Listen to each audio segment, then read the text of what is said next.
Thank you very much. It is my great honor today to address this G20 summit. This is my first summit. Your Excellency, President of the Federative Republic of Brazil, Mr. Luiz Inácio Lula da Silva, esteemed leaders of the G20, heads of international organizations, distinguished invitees.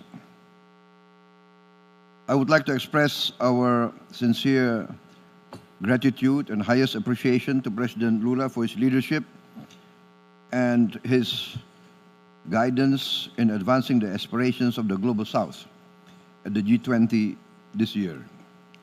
I would like also to emphasize and to commend President Lula for putting poverty and hunger as the focal